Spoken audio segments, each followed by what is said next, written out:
Alhamdulillah Allah Subhanahu wa taala masih memberikan kesehatan untuk kita semuanya. Saya ingin melanjutkan video sebelumnya terkait pandangan Ibnu Taimiyah seputar penyimpangan-penyimpangannya dalam masalah akidah. Kita mengklaim sebelumnya bahwa Ibnu Taimiyah memiliki beberapa pandangan yang bermasalah dalam akidah Islam. Kalau kita tidak membuktikan itu, maka itu hanya akan menjadi omong kosong belaka tentunya. Tapi kalau Anda bicara bukti, bukti itu sudah banyak sebetulnya diwakilkan oleh para ulama muslim. Sebelumnya saya sudah menampilkan satu buku, bukunya ini ya, Ibnu Taimiyah Laisa Salafiyan. Oke. Nah, ini cocok untuk orang-orang yang tidak ingin uraian yang begitu detail dan panjang lebar. Ini sudah cukup memberikan bukti bahwa Ibnu Taimiyah itu bukan seorang salafi, bukan seorang sosok yang konsisten mengikuti ajaran salafus saleh, karena terbukti pemikirannya itu memiliki penyimpangan dalam masalah akidah. Secara spesifik buku ini mengulas tentang masalah akidah ya, baik yang berkaitan dengan ketuhanan maupun sedikit tentang kenabian. Nah, tapi ada satu lagi saudara, kitab yang tidak kalah tebal ini, Al-Kashifus Shaghir an Aqaid Ibn Taimiyah. Kalau Anda tidak puas dengan ini, kita punya salah seorang ulama besar Ahlussunnah wal Jamaah, Syekh Said Fauda, Kashifus Shaghir Aqaid Ibn Taimiyah. Ini tebalnya sekitar mungkin 700-an halaman ya. 751 halaman dengan daftar isi. Lihat. Ini beliau memaparkan bukti-bukti penyimpangan Ibnu Taimiyah dalam persoalan akidah. Bismillahirrahmanirrahim. Assalamualaikum warahmatullahi wabarakatuh. Alhamdulillah hamdan katsiran tayyiban mubarakan fihi kama yuhibbuna wa yarda. Wassalatu wassalamu ala Rasulillah wa ala alihi wa ashabihi wa man tabi'ahum bi ihsanin ila yaumiddin wa ba'd. Masih kita akan membahas tentang perudingan. Jadi mungkin kita mengingat beberapa dekade yang lalu, beberapa waktu yang lalu ada namanya Samsuddin, di mana Samsuddin ini menghebohkan jagat maya dengan membuat sebuah potongan video atau parodi sebuah video yang menampilkan ada seorang wanita yang bercadar, kemudian di situ ada tokoh salafiyun, seolah-olah itu adalah salafiyun wahabi yang kemudian meraba-raba melakukan pelecehan seksual terhadap wanita cadar tersebut. Kemudian polisi menindaklanjuti dan ternyata skenario aktor di belakang daripada video tersebut jalan yang terbuka dilakukan oleh Samsuddin untuk menaikkan subscribernya atau menaikkan viewersnya supaya dia bisa mendapatkan cuan daripada fitnah yang dibuat oleh Samsuddin tersebut. Samsuddin dukun cabul yang banyak melakukan hal-hal yang berbau khurafat-khurafat yang juga banyak tersebar di media sosial. Nah, sekarang muncul si Uding.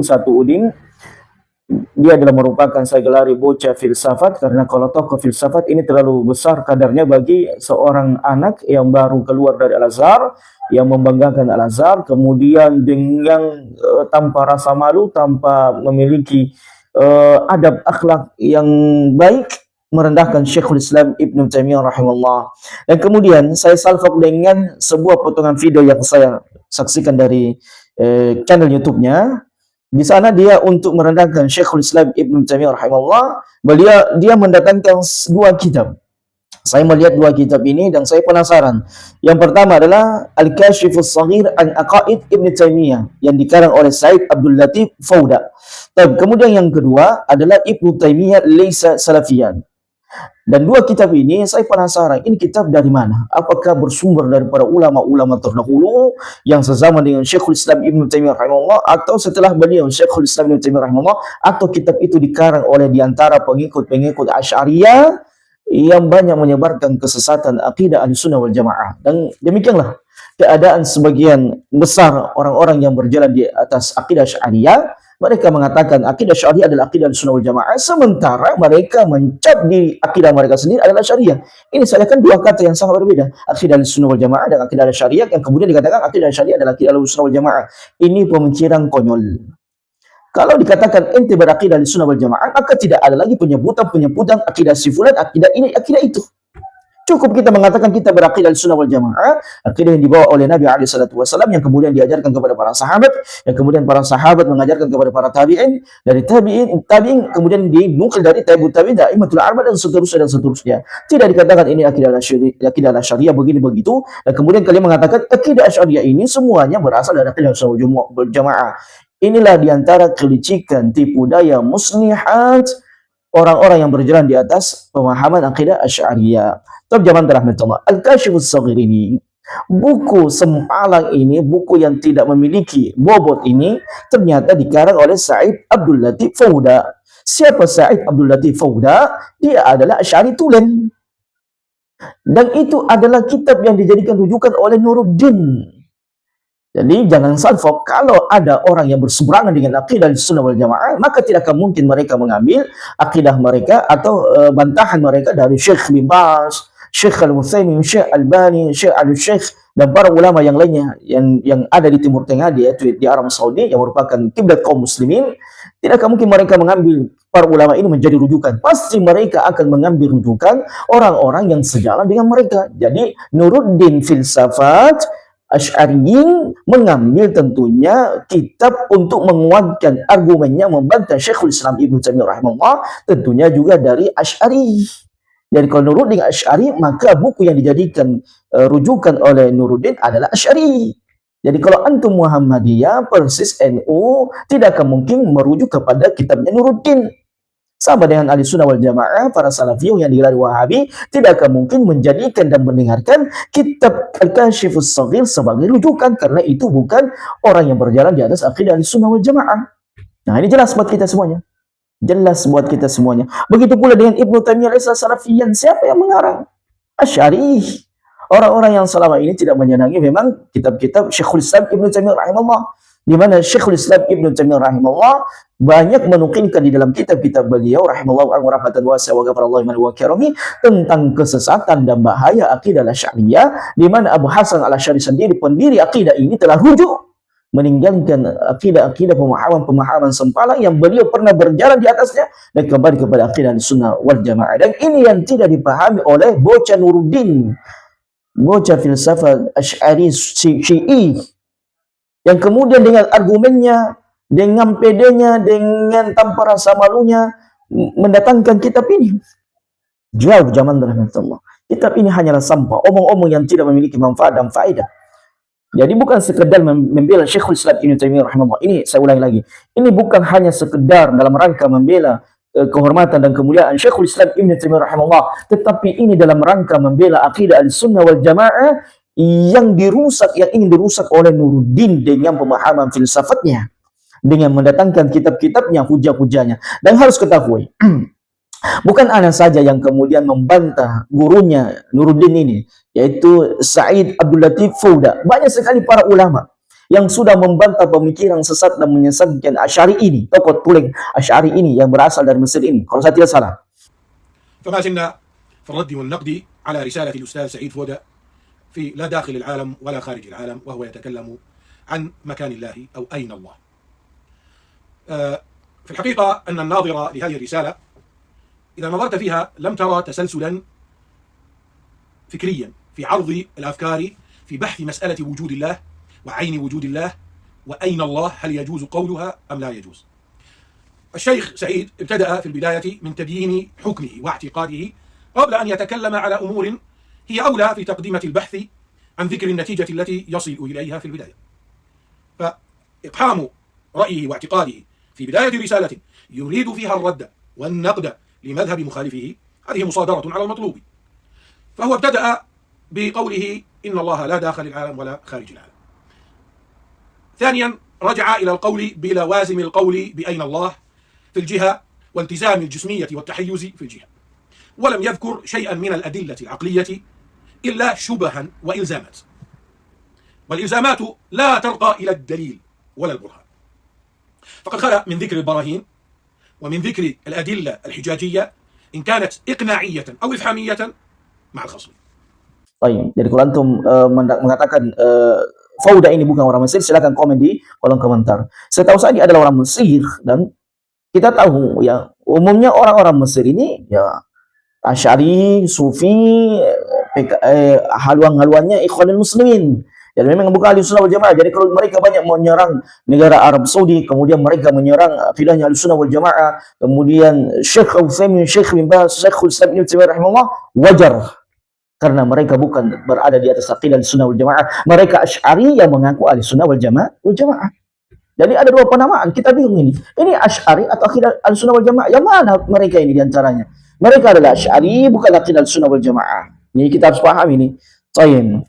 Gurunya Fauda ini, dalam beberapa video yang saya saksikan, ini banyak sekali penyimpangannya. Jadi gurunya Nuruddin ini, Said Abdul Latif Fauda, ini banyak sekali melakukan penyimpangan, penyelewengan akidah Ahlussunnah wal Jamaah. Banyak sekali mentakwilkan ayat-ayat yang sudah muhkam, itu ditakwilkan dengan pemikiran-pemikiran dirinya sendiri. Jadi begitulah Asy'ari, Pak. Bapak Ibu yang dirahmati Allah Jalla Jalaluhu, ikhwan dan akhwat rahimahullah, Al-Asy'ari itu tidak dikatakan dia Al-Asy'ari kalau tidak menggunakan akal mereka untuk memberikan syubhat berkaitan dengan ayat Allah Subhanahu wa taala dan sunnah Nabi alaihi salatu wassalam. Ya, termasuk potongan video yang saya saksikan di mana Said Abdul Latif Fauda ini dia menafikan Allah Subhanahu wa taala berbicara, mengeluarkan suara. وكلم الله موسى تكليما. طبعا هذا ملائم لما ذكرناه آنفا، يعني سابقا في باب كلام الله سبحانه وتعالى. ونحن لا ننفي أبدا أن الله سبحانه وتعالى كلم موسى تكليما، لكن هذا الكلام كما ذكرنا بتفصيل ووقفنا عنده زمانا طويلا وشرحناه شرحا مفصلا، وذكرنا أن الكلام ينطلق على نوعين من أنواع الكلام. النوع الأول هو ما يقوم بالنفس، وهذا لا يشترط فيه أن يكون من ألفاظ وحروف، والآن كثير يعني حتى من البحوث العلمية يعني المعاصرة حتى بالنسبة للإنسان تثبت ذلك. يعني بعض الدراسات التي قام بها علماء اللسانيات المعاصرين صاروا يتكلموا عن لغة قبل الكلمات. Allah Subhanahu wa taala mengatakan wa fadainahu min janibit tur wa nadainahu min janibit tur al-ayman wa qarrabnahu najiyya. Saya ulangi lagi ayatnya, wa nadainahu min janibit turil ayman wa qarrabnahu najiyya. Dan sungguh kami telah memanggil Musa di turil ayman wa qarrabnahu najiyya. Ayat ini ya menurut Said Abdul Latif Fauda, gurunya Nuruddin, adalah Allah Subhanahu wa taala tidak berbicara dengan dengan suara, dengan huruf. Tetapi Allah Subhanahu wa taala berbicara dengan nafsi, yang menurutnya ini adalah merupakan takwil yang benar sesuai dengan aqidah Sunnah wal Jamaah. Jadi dia menafikan Allah Subhanahu wa taala berbicara dengan Nabi Musa dengan suara, tetapi itu adalah nafsi. Ini adalah merupakan bentuk akidah yang menyimpang di luar daripada akidah Sunnah wal Jamaah, yang kemudian dia mengatakan inilah akidah Sunnah wal Jamaah, mencaplok akidah Sunnah wal Jamaah, tetapi tidak sesuai dengan akidah Sunnah wal Jamaah. Kenapa jemaah dirahmati Allah? Orang-orang Asy'ari membantah Allah Subhanahu wa taala berbicara, mereka membantah Allah mendengar, melihat, seolah-olah itu adalah merupakan sebuah sifat yang tidak dimiliki oleh Allah Subhanahu wa taala. Dan demikianlah jemaah dirahmati Allah. Kalau orang mengatakan Allah Subhanahu wa taala tidak berbicara, maka kalamullah Al-Quran itu disebut dengan apa? Disebut dengan apa? Padahal dia adalah kalamullah, firman Allah Subhanahu wa taala yang Allah firmankan kepada nabinya dengan huruf, dengan saut, dengan suara. Inilah penyimpangan, bahayanya penyimpangan akidah Asy'ari yang sekarang ini ya berusaha disebarkan oleh Nuruddin, ya, Fasiduddin, orang yang ingin merusak akidah Sunnah wal Jamaah. Padahal banyak sekali ayat-ayat Quran, begitu pula dengan sunnah-sunnah Nabi SAW. Kalau Allah berbicara dengan sesuai dengan kebesaran, dengan keagungan Allah Subhanahu wa taala. Dalam sebuah hadis Nabi SAW, Nabi kita SAW menyampaikan kepada kita, la aqul alif harf walakin alifu harf wa lam harf wa mim harf. Nabi SAW mengatakan, aku tidak mengatakan alif lam mim itu adalah huruf, tetapi alif harf, kemudian lam harf, dan mim harf. Ini menunjukkan bahwasanya Allah Subhanahu wa taala berbicara dengan kalamnya sesuai dengan kemuliaan dan keagungan Allah Subhanahu wa taala. Tidak sebagaimana yang dikatakan oleh Said Abdul Latif Fauda, bahwasanya Allah Subhanahu wa taala itu berbicara dengan nafsi. Kemudian dua Nabi SAW mengatakan, abshir bunuraini utituhuma lam yu'tahuma nabiyyun qablaka fatihal kitab wa khawatim surat al-Baqarah lam taqra harfan minhuma illa utitahu. Jibril alaihissalam berkata kepada Nabi kita alaihissalam, kabar gembirakan dengan nuraini yang Allah Subhanahu wa taala berikan kepadamu, di mana tidak pernah diberikan kepada nabi dan rasul sebelummu, yaitu Fatihah Kitab, suratul Fatihah, dan dua ayat terakhir dari surah Al-Baqarah. Tidak seorang pun membacanya kecuali Allah Subhanahu wa taala akan memberikan apa yang dia inginkan. Kemudian Allah Subhanahu wa taala berfirman dalam sebuah hadits qudsi, ini untuk membantah perkataan Said Abdul Latif Fauda. Allah Subhanahu wa taala berfirman dalam sebuah hadits qudsi, ya ibna Adam, yaqul labbaika rabbana wa sa'daik. Anak Adam, Allah Subhanahu wa taala mengatakan, ya ibnu Adam, wahai anak Adam. Maka penduduk negeri akhirat mengatakan labbaik rabbana wa sa'daik. kami memenuhi panggilanmu ya Rabb kami. Fayunadi bisautin, kemudian menyerulah dengan suara. Maka saut di sini maknanya apa? Bukan nafsi, bukan takwil asyari, bukan takwil yang menyimpang, yang orang mengatakan tidak bersuara. Kemudian Allah Subhanahu wa taala mengatakan, "Innallaha ya'muruka an takhruj min dzurriyyatika an tukhrija min dzurriyyatika ba'dan ila nar." Sesungguhnya Allah Subhanahu wa taala memerintahkan kepada kalian an tukhrija min dzurriyyatika ba'dan ila nar, untuk mengeluarkan keluarga-keluarga kalian dari neraka. Maka dalil-dalil yang kita sebutkan tadi ini menunjukkan bahwasanya orang yang dikagumi, yang digurui, yang diambil rujukannya oleh Nuruddin adalah diantara orang yang menyimpang akidahnya, orang yang sesat dan menyesatkan akidahnya, yang banyak mentakwilkan sifat-sifat Allah, yang banyak menafikan sifat-sifat Allah, yang kemudian dia nukil. Dan subhanallah jemaah rahmatullah, semakin Nuruddin ini mendatangkan dalil-dalil, hujah-hujah, menampakkan kepada kita penampakan kitab-kitab yang dia jadikan rujukan, semakin jelas keadaannya Nuruddin. Semakin gamblang, semakin mudah buat kita untuk menebat orang ini filsafat Asy'ari. Syiahnya kita tidak tahu. Wallahu a'lam bissawab. Jadi jangan heran jemaah rahmatullah kalau Nuruddin ini sangat getol menghina, merendahkan Syekhul Islam Ibnu Taimiyah rahimahullah, kemudian mengatakan akidahnya ada yang bermasalah, ini dan itu, wajar. Karena kenapa? Akidah Syekhul Islam Ibnu Taimiyah rahimahullah banyak kemudian membantah akidah-akidah Syariah yang menyimpang, yang tidak berjalan sejalan dengan akidah ahli sunnah wal jamaah.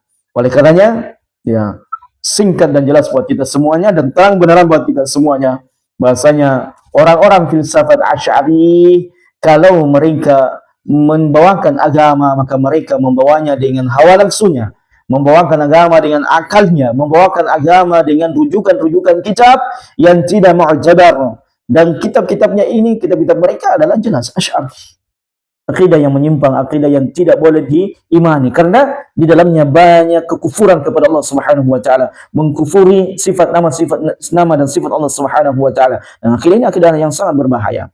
Oleh karenanya jemaah rahmatullah jalla jalaluhu, ya, semakin nampak buat kita semuanya akidah Nuruddin ini tidak lain adalah akidah filsafat, akidah Asy'ari, yang dimana akidah filsafat dan Asy'ari para ulama telah berbicara panjang lebar, maka mereka membukukan kitab-kitab mereka. Dan kalau antum ingin mencari tahu akidah Syar'i ini seperti apa, kembali kepada para ulama yang membantah akidah-akidah menyimpang daripada akidah Syar'i ini. Semoga Allah Subhanahu wa taala memberikan kepada kita semuanya taufik wa jazakumullahu khairan. Wassalamualaikum warahmatullahi wabarakatuh.